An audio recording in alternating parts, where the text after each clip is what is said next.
Hey buddy, watch this.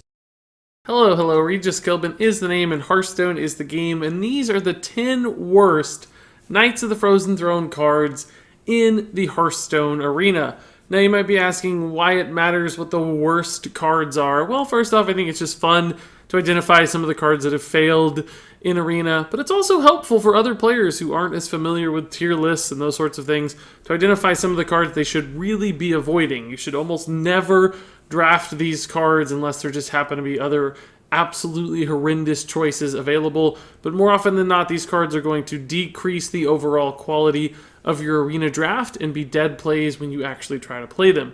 So let's go ahead and jump into this list of the 10 worst Frozen Throne arena cards. Starting off at the number 10 spot, we have Snow Flipper Penguin, and although he may be one of the cutest cards in Hearthstone, he's really just not a very powerful pick in arena, although it is nice to play a 1/1 essentially for free in regards to tempo, because he does cost 0 mana. One thing you can't sacrifice too much of in arena is just resources. Every card draw has to do some work. It has to contribute to you winning the game and cementing a board and building threats and pushing for lethal. And when you waste one of your cards on a 1/1 that just isn't strong enough and often dies to incidental damage or card-free resources like hero power pings, for instance, that's not a good trade in arena. It gives your opponent far too much efficiency and doesn't present enough of a pressure or threat on them, often costing you the game because you're just drawing too thin and drawing too weak. So Snow Flipper Penguin, unfortunately, despite the technical infinite efficiency of a zero-cost card, is just not very good. Moving on to the number 9 spot, we have sort of a meme card in the Frozen Throne era. It is the Ticking Abomination. And although, if you think about it from a high roll standpoint, the best case scenarios, you might make an argument the Ticking A-Bomb is really strong because he's a 5/6 for 4 mana, and that's a fantastic turn 4 play in arena. The problem is that the risks and the downsides of Ticking Abomination far outweigh the potential upsides of playing a bigger minion on turn 4, because if you leave this guy out there, it pretty much means your entire board is at risk for all future turns, or of course for all past turns as well, because if you have a board, you can't play Ticking Abomination lest your opponent gets a really efficient way to clear your entire board. And if you're planning to develop a board after playing Ticking Abomination, guess what? You can't do that either, lest your opponent clear your entire board by only killing a Ticking A-Bomb. So those risks are just enormous, and gaining a mere +1/+1 over something like a Chillwind Yeti, for instance, just isn't worth all of those risks. Now, some people are going to try to argue that point, but here's the deal. I didn't just come up with these off the top of my head. I looked at the data on hsreplay.net to see which cards have the worst win rates when played, but also the worst win rates as a part of a deck, and this card clearly compromises your chances to win the game in both scenarios, even when it's in your deck and it's often a dead, unplayable card, and when you play it, guess what? It becomes something that loses you the game outright more often than not. So at the end of the day, Ticking A-Bomb is a terrible arena card. Up next at the number 8 spot is Hunter's Play Dead, a 1-mana spell that allows you to trigger a friendly minion's death rattle, and in a lot of ways, Play Dead kind of works like Snow Flipper Penguin in that this card just doesn't do very much for taking up a slot in your deck and taking up a card draw. In other words, there's going to be a lot of times you draw this and there's just absolutely nothing for you to do, simply because it's not that likely that you get a ton of death rattles in your arena deck. Sure, you might get 3, 4, 5, but even then, you have to draw them at the right times. You have to have them on board. You have to sync up all of those different mana costs and turns and draws to make this card work. And then even when it does work, there aren't that many super powerful death rattles available anyway. Best case scenario, you might get something like a 5/5 or a couple 2/2s, or maybe just some sort of really specific effect that's often only worth a little more than 1 mana anyway. So even in the perfect scenarios, this card is only probably slightly above average. And every other time, it's just a completely dead card and a dead draw that ruins the internal consistency of your deck. So once again, Play Dead, a card that is just not worth the risk of running. Up next to the number 7 spot, we have Meat Wagon, and the real problem for Meat Wagon, of course, comes down to its stats. 1/4 for 4 mana is just disastrously low. And turn 4 in arena is really important. If you don't put out stats on turns 3, 4, and 5 in arena, you can start to fall behind really quickly. your opponent will turn the corner, taking value trades, and snowball into an insurmountable lead on the board with stats. So for a minion like this that has such terrible stats, to really become relevant in Arena, it needs to have an incredibly powerful death rattle, or some sort of other effect. Unfortunately for Wagon, this death rattle is really hard to utilize in Arena. There just aren't any zero attack minions that are particularly relevant in Arena. Sure, there are some Doomsayers and summoning portal shenanigans out there, but those are incredibly inconsistent and hard to predict and hard to use anyway, even if those work. So the one potential play for Wagon is with buffing spells that can buff its attack value. But even then, is that any better than if you were to buff a Chillwind Yeti? And the answer is probably not. It's still a weak minion that's hard to use and often 99% of the time just dies for free as an incidental waste of 4 mana as your opponent just runs over you on the way to a victory. So up next is the number 6 spot. We have another minion that suffers, unfortunately, from the just doesn't do enough category like Play Dead or Snow Flipper Penguin, but this time around it's the Deadscale Knight. And a 1-mana 1/1 is really just a dead draw a vast majority of the time in Arena games. It's not the kind of minion that can really help you snowball into an early board advantage like something like Righteous Protector or Argent Squire with the use of their Divine Shields. Often that lifesteal is just a meaningless tag that doesn't even heal you because you haven't really taken damage on turn 1, and even if you top deck this late, 1 damage just isn't enough incrementally to really add up to anything substantial throughout the course of a very long game. The Murloc tag is often irrelevant as well because it's just really hard to draft into Murloc synergy cards consistently. So that leaves Deadscale Knight without anything it does particularly well, and there are a bajillion better cards that could be more active and more relevant, whether they're 1-mana cards or often higher cost cards as well. So this is another one that just falls flat because it is simply too weak. Moving on to the top 5, we have another Murloc style card, but this time it's Ice Fishing for Shaman, the 2-mana spell that allows you to draw 2 Murlocs from your deck. Now, when I looked at this one at first glance, I didn't really think this was a terrible Arena card. In my opinion, card draw can be pretty good in Arena. But the stats for this card certainly suggested otherwise. This has abysmal win rates and, in fact, really hurts the Shaman deck's win rates as well when it is drafted. So clearly a bad card on both fronts. And I started to think about why Ice Fishing seems to have such terrible results. And it makes sense. Card draw, of course, is good in Arena because you draw into things that you can play. Because, you know, if you have Arcane Intellect in Mage, you can draw into a Boulder Fist Ogre and play a Boulder Fist Ogre in the late game. That's a cool top deck sort of value. You can draw into Fireballs and other substantial cards that immediately impact the board or at least force your opponent to have an answer. With Ice Fishing, that's just never going to be the case because none of the Murloc cards are relevant enough. Really, only Corrupted Seer could be a great high-value Murloc because it's the only one that costs a substantial amount of mana. So what that usually means is you draw like a 1 or 2 mana minion that's incredibly low impact and still leaves you without a lot of resources, and you had to spend 2 mana to do that. So unless you play this exactly in some sort of top deck scenario, it's often a complete waste of a card in 2 mana and just slows you down on board. And even if you do play this in a top deck scenario, it's still just a waste of 2 mana because you're just getting a couple tiny minions that are essentially just fodder for a board of minions that your opponent's drawing into and playing into that are so much bigger.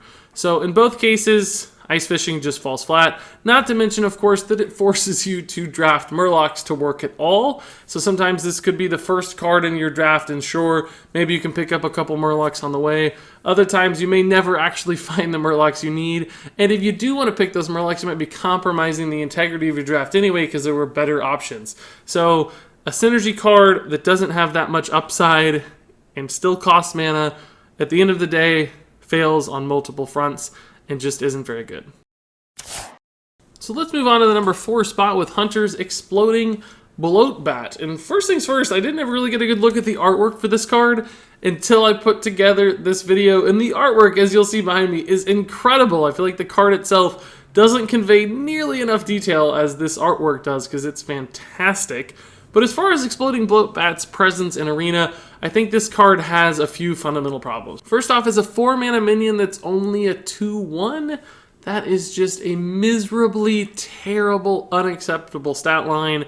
The fact that it dies to hero power pings makes it almost unplayable in and of itself for 4 mana. So yeah, you can play this against a mage, guess what? It just dies. You can play it against a druid, guess what? It just dies. Play it against a rogue, it's dead. And you might say, yeah, Regis, but the idea is that you're playing it into your opponent's minions and it's going to kill a few things.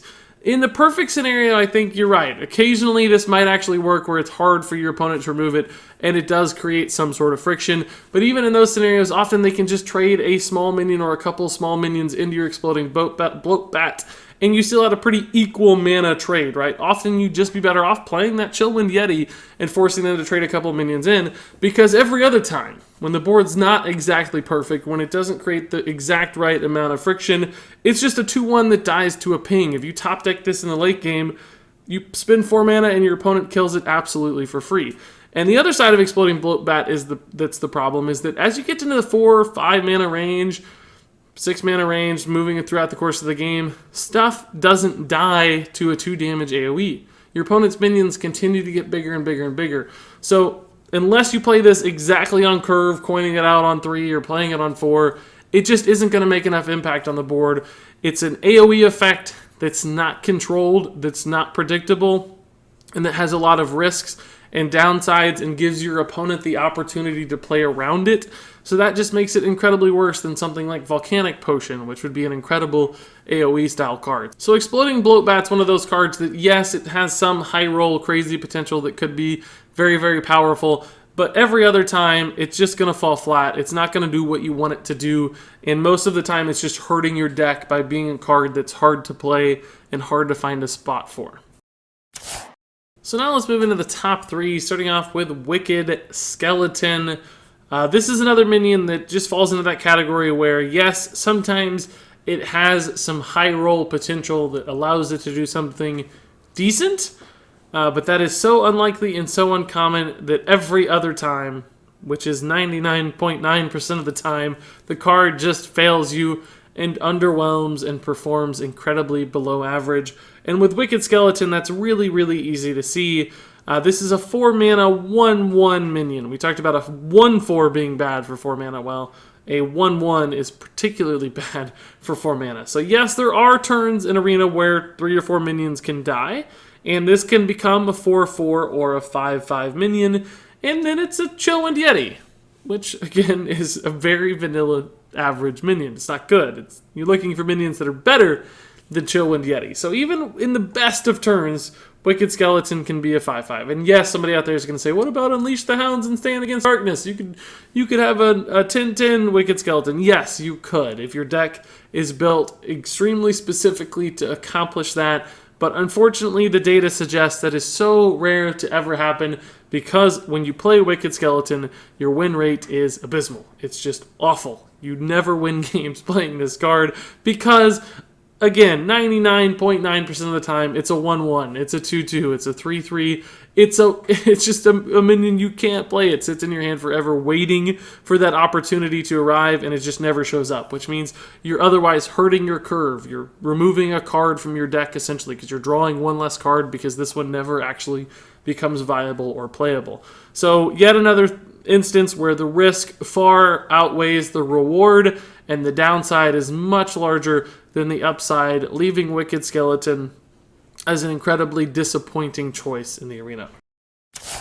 So up next is the number 2 spot is Rogue's Leeching Poison, and the problem with Leeching Poison is that it's just not a card which impacts the board. Healing in Arena already has pretty limited utility. You want most of your mana, you want most of your actions, most of your card draws directly contributing to board control. And Leeching Poison does not do that. Leeching Poison only preserves your health. And in Arena, health is very much just an expendable resource. It's something you're willing to utilize in order to gain advantage of the board, because once you get the board, you win the game. And that is especially true in Rogue, that uses their hero power to set up trades and trade into minions, often taking a little bit of face damage. And although, yes, Leeching Poison can help you mitigate some of that, at the end of the day, that's not that important. And it's just not high impact enough. It's, again, in that camp where it just doesn't do anything itself. It's like the Play Dead or the Snow Flipper Penguins of the world. It just doesn't contribute to your overall game plan. So it's a dead draw. It's a dead 2 mana, which is something you often cannot afford to do in Arena. So something like Envenom Weapon another weapon buff for 3 mana, is 1,000 times more impactful and more relevant to Rogue than a card like Leeching Poison, which is completely irrelevant to Rogue. And then finally, the worst card in the arena for Knights of the Frozen Throne. It is pretty much indisputably the worst card in my opinion. It's Mage's Glacial Mysteries, an 8 mana spell that allows you to put one of each secret from your deck into the battlefield. So there are a handful of problems with this card. First and foremost is that it costs 8 mana. And if you're going to spend 8 mana in Arena, you need it to do something big. You need a giant minion, you need a board swing, you need a board clear. 8 mana is a lot, so it has to do something major. And the problem with Glacial Mysteries is that it rarely ever does something major. Because most arena drafts, the most you'd ever want to get for secrets is like 2 or 3 or 4. If you get 3 or 4 secrets, that's absurd. That's unlikely. You don't usually get an opportunity to pick that many secrets. And that would be the dream scenario for Glacial Mysteries. Playing 3 or 4 unique secrets would be fantastic. That would be a good play. That would provide a reasonable amount of tempo and be very frustrating for your opponent. But the problem is that in Arena you're often likely to draw those secrets before you play Glacial Mysteries, and secrets usually aren't that good in Arena. They're hard to work with sometimes, easy for your opponents to work around sometimes, depending upon the secrets, of course, and they often just aren't as impactful as playing a same cost minion on the board. So right away you're hurting the consistency of your deck. You're just adding 3 or 4 cards that aren't very good. Other times you're not actually getting any secrets at all. You might only draft 1 or 2, in which case Glacial Mysteries has absolutely 0 upside because it's an 8 cost spell to play 3 or 6 mana worth of cards, and that of course is absolutely terrible. So if you draft the secrets, your deck gets worse. There's a chance you never draft the secrets in the first place, and even then you probably don't even want to spend 8 mana on developing secrets all that much anyway, because there are better opportunities and better cards to play. So it probably comes as no surprise when you look at the statistics for playing a card in Arena. Glacial Mysteries has the absolute worst win rate of any Frozen Throne card played in the Arena. It hurts your chances at winning more than any other card in the game.